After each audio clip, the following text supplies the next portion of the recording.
आज पीएसएल के अंदर क्या हुआ, मिचेल जो थे उस्मान तारिक की बॉल के ऊपर रुक गए। वो कहेंगे मैंने नहीं खेलना। आपको पता ही है कि उस्मान तारिक जो है वो पाउस लेता है, जिसके बाद वो बॉल फेंकता है। होता क्या कि मैच के दौरान डैरेल मिचेल जब खेल रहे थे उस्मान तारिक को, तो वो पहले एक दफा रुक के पीछे चले गए। हमें लगा शायद वैसे ही रुके होंगे। उसके बाद दोबारा जब वो बॉल पढ़ने आते हैं, उसका हाथ जहां रुकता है मिचेल वहां रुक जाते हैं। मिचेल कहते हैं मुझे इशू हो रहा है, मुझे समझ नहीं आ रही। डैरेल मिचेल ने जो किया ना वो चीज नोटिस में आ गई है। उस्मान तारिक बॉल डालने के लिए आया और वही आखिरी मोमेंट पे आके अटक गया। डैरेल मिचेल उस पॉइंट पर हट गया। ऐसा एक बार नहीं 2 बार हुआ। एम्पायर को आके बोलना पड़ा कि भाई साहब ऐसा मत करो यार, मजा नहीं आ रहा है। मिचेल ने भी कह दिया भाई साहब मुझे समझ में नहीं आ रहा है कि बॉलर बॉल डालने वाला है, रुक गया। मुझे लगा वो रुक गया इसलिए मैं हट गया। और उस्मान तारिक जो अच्छी अंग्रेजी बोलते हैं लेकिन गेंदबाजी थोड़ा ढीला मारते हैं या रुक के मारते हैं, उन भाई साहब को देखकर डैरेल मिचेल जो है वो एक बार नहीं 2-2 बार रुक गए। और रुके तो रुके, ऐसा रुके कि सामने वाली टीम कोटा के कप्तान सऊद शकील का दिमाग झन्ना गया। मिश्रा जी को तो ये भी नहीं पता होगा कि जब स्पिनर बॉल कर रहा होता है या पेसर बॉल कर रहा होता है तो उसके पूरे शोल्डर से लेके रिस्ट तक कितने जर्क्स हैं। कितने हैं पता है सर? 3 है। 3 shoulder jerk, elbow jerk, wrist jerk. अब यहाँ पर उस्मान तारिक खेलेगा। कल वाला मैच भी उस्मान जो है वो खेल गया था। अब आईसीसी को बोलो कि कुछ उखाड़ ले। अगर इसके एक्शन में है, मैं पहला बंदा हूँ जो कहता हूँ इसको बैन करो अगर इसके एक्शन में मसला है तो, सबसे पहले। क्योंकि क्रिकेट में भाई फेयर बहुत अच्छा होता है, फेयर चलनी चाहिए। अब यहाँ पर इसको अगर इसके एक्शन में डिफेक्ट है तो सबसे पहले इस साले को हटाओ, बैन करो, ठीक है। उसके बाद फिर क्रिकेट को आगे बढ़ाओ। उस्मान तारिक का एक्शन रिपोर्ट हो गया. It means he can't bowl anymore in this PSL. No, but he can for the next 14 days. That's what Apparently that's what I read. Maybe I was wrong, but we should double check. will find that. आप 2 week के लिए आपको 14 दिन की इजाजत होती है. Within that period you can bowl. You can but bowl. I don't know. This is what the rules are. So what if you change the action in those? No, you cannot change. But obviously you've been called. मतलब उस्मान तारिक को इससे तगड़ा जवाब ना मिल नहीं सकता था। और देखो आज नहीं तो कल उस्मान तारिक का भी निकल ही जाना है हाशिए पे, जिस तरीके से बाकी के पाकिस्तान बॉलर निकल जाते हैं। उस्मान तारिक की गेंदबाजी पर एक बॉल पर मारा, समझ में गेंद थोड़ी नहीं आई होगी। उनको लगा भाई साहब कि थोड़ा गेंदबाज जो है वो ढेला फेंक रहा है, समझ में नहीं आएगा। उन्होंने दूसरी गेंद पर होशियारी कर दी, कहा अब मैं खेलूंगा टेस्ट मैच। वैसे भी इस मैच में उन्होंने 32 गेंदों में 30 रन बनाए थे। और फिर कहा कि भैया जैसे गेंद फेंकना है वो हट गए। पहली बार हटे तो उस्मान को लगा चलो ठीक है, फिर वो दोबारा हटे। और जब हटे तो सारी दुनिया ने कहा कि भैया ये अश्विन का दिमाग था। T20 वर्ल्ड कप में जब बैटर्स को उनको खेलना मुश्किल हो रहा था तब आर अश्विन ने एक सलाह दी थी कि आप हट जाओ, अगर आपको पॉज लंबा लग रहा है गार्ड छोड़ दो अपना, अंपायर अपने आप डेड बॉल दे देगा। कल पीएसएल के मैच के दौरान डैरेल मिचेल ने अश्विन की एडवाइस को वर्ड टू वर्ड फॉलो किया। उस्मान तारिक ने बॉल डाली, मिचेल पैडल स्वीप करने गए, बॉल ठीक से बल्ले पे आई नहीं, मिचेल फ्रस्ट्रेट हो गए। फिर दूसरी बॉल के लिए जैसे ही उस्मान तारिक ने अपना एक्शन लोड किया, वो पॉज लिया, मिचेल हट गए, कहते मैंने खेलना ही नहीं ऐसे। अंपायर्स को लगा, उन्होंने कॉल किया। अब इसकी सारी ये जो कैलकुलेशन है ये बायोमैकेनिकल टेस्ट के थ्रू होगी। वहां पे अगर ये 15 डिग्री से कम है ड्यूरिंग दैट पीरियड जो मैंने आपको बोला horizontal to release a ball, तो ही कैन बोल। अगर ये एक्स्ट्रा है तो फिर इनको अपना रीमॉडल करना पड़ेगा। अभी उन्होंने रिसेंटली वीडियो किया है उस्मान तारिक के ऊपर, सीधा सीधा कह रहे हैं बट्टा बॉलर है, बट्टा बॉलर है। आपके पास क्या अथॉरिटी है कि आप उस्मान तारिक को बट्टा बॉलर कह रही हैं? पहली चीज, प्रूफ क्या है, टेक्निकल पॉइंट्स क्या हैं आपके पास कि आप उस्मान तारिक को बट्टा कह रही हैं? अरे ससुर का नाती ढेला फेंकत रही, एक पकड़ो ससुरे को, एक हाथ चौक करत रही, ससुर के धर के लाओ यहाँ, ये पटको यहाँ जमीन पे, हम के ऊपर लगते रख के हत्थी मारेंगे ना तो कोनो वोनो टूट जाएगा इसका। ऐसा इंडिया के बहुत सारे रिपोर्टर्स कह रहे हैं मेरे भाई लोग कि ये तुम्हारा जो लड़का है उस्मान तारिक, एक को धरो, एक बॉलिंग के अंदर जो है ना एक्शन के अंदर थोड़ी सी गड़ी बड़ी है, थोड़ा सा। अरे भैया ये देखो हाथ जुड़े। आज पीएसएल के अंदर क्या हुआ, मिचेल जो थे उस्मान तारिक की बॉल के ऊपर रुक गए।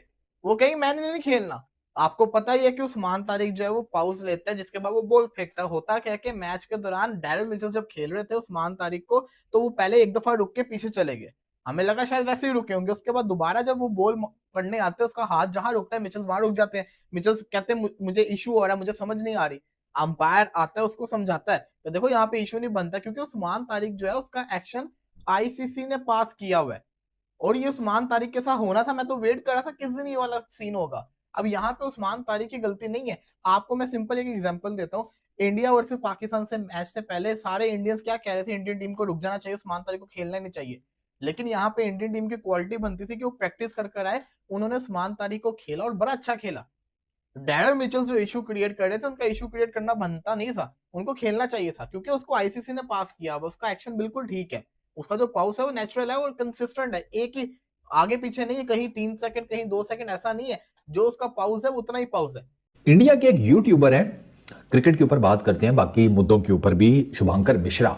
मिश्रा जी जो है ना बेसिकली सोफिस्टिकेटेड चवल किस्म के आदमी है। उनका एसेंस ये है कि जो भी उनके शो में गया है ना, वो फिर जिसे कहते हैं उसकी ज़िंदगी में क्लैश ही आया है। वो मोहल्ले की वो वाली माई है कि वो जिसके घर में जाती है उधर तलाक ही होती है। अब हाँ अहमदी रायडू को उठा के देख लो, अपना वो दूसरा मिश्रा है छोटा लगी, उसको उठाकर देख लो भाई, वहाँ बड़े कांड है। अभी उन्होंने रिसेंटली वीडियो किया है उस्मान तारिक के ऊपर, सीधा सीधा कह रहे हैं बट्टा बॉलर है, बट्टा बॉलर है। आपके पास क्या अथॉरिटी है कि आप उस्मान तारिक को बट्टा बॉलर कह रहे हैं? पहली चीज, प्रूफ क्या है, टेक्निकल पॉइंट्स क्या हैं आपके पास कि आप उस्मान तारिक को बट्टा कह रहे हैं? या जितने भी लोग समझते हैं कि उस्मान तारिक एक बट्टा बॉलर है, टेक्निकली बताएं कैसे, क्योंकि मैं तो भी आपको टेक्निकली प्रूव कर दूंगा कि नहीं है। बोलना आसान है, 4 टके के व्यूज लेने के लिए नेगेटिव बोलना कोई इतनी बड़ी बात नहीं है। सबसे पहली चीज, उस वीडियो में ये भी एक्सप्लेन करते कि ये जो स्पिनर्स के बॉलिंग एक्शंस इलीगल हो जाते हैं, सईद अजमल का हुआ, सुनील नारायण का हुआ, ये कैसे हुए? 15 डिग्री रूल क्या है, ये आया कब था, इसकी इम्प्लीमेंटेशन कब हुई, इसमें स्ट्रिक्टनेस कब आई थी, जिसकी नज़र ये चढ़े, इवन ऐश अन्ना चढ़े, उनका भी थोड़ा सा मसला हुआ था। ये ज़रा थोड़ा लोगों को ना ज़रा थोड़ा टेक्निकल चीज़ भी समझाया करें, कोई नॉलेज भी देने की कोशिश किया करें। क्लीन शेव करके आके चश्मा लगा कर खड़े होकर 2 पीस पहन के, वो आपने अगर चबल ही मारनी है तो उससे बेहतर है कि घर में बनैन कच्छा पहन के ये काम कर लें, आपकी पर्सनैलिटी को सूट भी करेगा। 2004-5 में ना ये इंप्लीमेंट हुआ था रूल 15 डिग्री वाला, और इसमें जो सही स्ट्रिक्टनेस आई थी ना, सही स्ट्रिक्टनेस जिसको कहते हैं, जिसकी नज़र ये सारे बड़े बड़े बॉलर चढ़े, वो 2014 में हुआ था, जब रूल्स बहुत ज़्यादा स्ट्रिक्ट हो गए थे 15 डिग्री बैंड एल्बो एक्सटेंशन को लेकर। मिश्रा जी को तो ये भी नहीं पता होगा कि जब स्पिनर बॉल कर रहा होता है या पेसर बॉल कर रहा होता है तो उसके पूरे शोल्डर से लेके रिस्ट तक कितने जर्क्स हैं? कितने हैं पता है सर? 3 है, 3 shoulder jerk, elbow jerk, wrist jerk, ये 3 है, ठीक है। शोल्डर और रिस्ट ये अलाउ है, ये नहीं अलाउ। इसका मतलब ये है कि जब आप बॉल कर रहे हैं और आपका बॉल जो आपका जो हाथ है वो यूं अगर राइट फ्रॉम द स्टार्ट यूं आ रहा है और इसी एंगल पे आपने गेंद छोड़ा है, थोड़ा सा बेंड है लेकिन उसी एंगल पर आपने गेंद छोड़ा है, आप लीगली बॉल कर रहे हैं। आपका हाथ सीधा आ रहा है पीछे से और आपने उसी सीधे हाथ के साथ बॉल छोड़ा, आप लीगल बॉल कर रहे हैं। प्रॉब्लम तब आता है कि जब आपका स्पेशली स्पिनर्स का जब आप बॉलिंग कर रहे हैं, हाथ अभी आपका आ रहा है तो ये जो बेंड है ना, इसमें आप जो है फ्लक्चुएशन कर रहे हैं इन टर्म्स ऑफ डिग्रीज, वहां पे प्रॉब्लम है। आप ये जो एक्सटेंशन है ना आपकी एल्बो की, इसको 15 डिग्री से ऊपर नहीं लेकर जा सकते। और ये आपको समझ तब आएगा कि जब आप यूं अपना बिल्कुल हाथ सीधा करें और इसको ना एक जीरो की लाइन समझें, ठीक है ना, हॉरिजॉन्टली जीरो एंगल के ऊपर लाइन है, तब ये हाथ जब आपका ऊपर जा रहा है ना, तब आपको समझ आएगी कि वो जो यहां पर डिग्री ऑफ वो जो है ना एंगल डिग्री 15 डिग्री का, वो आपको तब समझ आएगी जब आप यहां पर हॉरिजॉन्टली जीरो करके लाइन लगाएंगे। और मिश्रा जी को इन चीजों का घंटा नहीं पता होगा। I am pretty much sure उन्होंने बेसिकली व्यूज लेने के लिए तो उस्मान तारिक को कह दिया ना।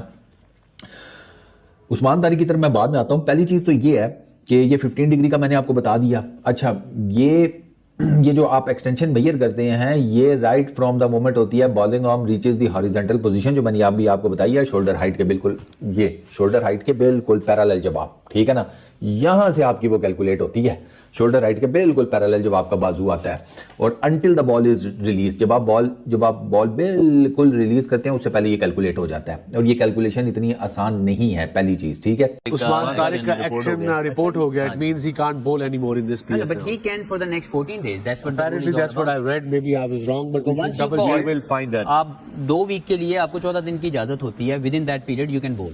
But I don't know, this is what the rule is. So what if you change the action in those? No, you cannot change, but obviously you've been called. अब वो जो भी एक्शन जिसकी स्टिल्स के ऊपर या वीडियोस के ऊपर आपको कॉल किया गया सस्पेक्ट एक्शन के ऊपर, आपने उसी एंगल के मुताबिक अपने आप को ऑपरेट करना है during the biomechanical test. Right.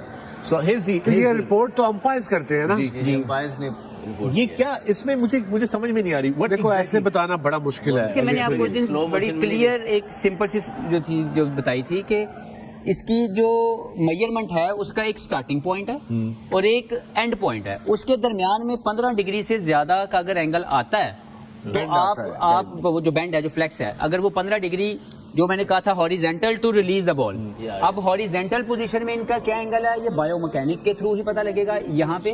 और फिर जब ये रिलीज कर रहे हैं, अगर यहाँ पे रोक लें, थोड़ा पीछे जाके जहाँ पे हॉरिजेंटल पोजीशन आती है और थोड़ा पीछे एक फ्रेम, ये यहाँ पे इनकी काउंटिंग होगी थ्रू वो लगती हैं बायोमैकेनिकल तमाम टेस्टिंग की। But it looks a pretty straight arm नहीं, to me, अगर आपका बेंड है और देखें मैं ये कहना जो भी इनका एंगल यहाँ पे काउंट होगा हॉरिजेंटल पे, फिर जब ये रिलीज कर रहे हैं बॉल उसमें 15 डिग्री से ज्यादा आपका एंगल जो अगर बेंड है तो यू आर इलीगल। लेकिन अगर आप उस 15 डिग्री को एक्सीड नहीं कर रहे जो कि लिमिटेशन दी हुई है या जिसकी इजाजत आईसीसी की तरफ से, then you are okay to bowl. तो लेकिन इसको नेकेड आई से नहीं पकड़ा जा सकता। यस, अंपायर्स को लगा, उन्होंने कॉल किया। अब इसकी सारी ये जो कैलकुलेशन है ये बायोमैकेनिकल टेस्ट के थ्रू होगी। वहां पे अगर ये 15 डिग्री से कम है ड्यूरिंग दैट पीरियड जो मैंने आपको बोला horizontal to release a ball, तो ही कैन बॉल। अगर ये एक्स्ट्रा तो इनको अपना रीमॉडल करना पड़ेगा। Misbah, what is your take on this and what does the law say about this? जी बिल्कुल सही कहा है फीस ने। Basically straightening of the arm है। Right. आप जो ये पावर जनरेट करते हैं ये नहीं है बॉलिंग में।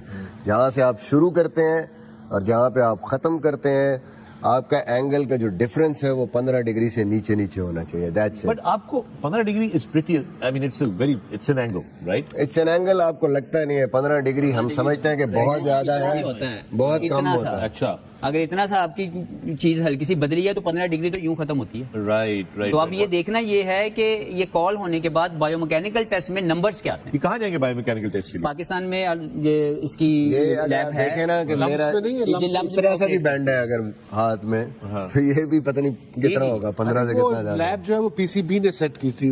पीसीबी ने कोलैबोरेट करके लम्स यूनिवर्सिटी के साथ जो है ये एक लैब बनाई हुई है जो पाकिस्तान क्रिकेट के लिए भी अच्छी चीज है। लेकिन इसको मैं ये समझता हूँ कि उसको फर्दर बेहतर तरीके से जो है इस्तेमाल किया जा सकता है। और इस केस के अंदर not only this, many others should have gone through the test. So if he is not available for Quetta Gladiators, sir, that makes their bowling even weaker. They have a lot of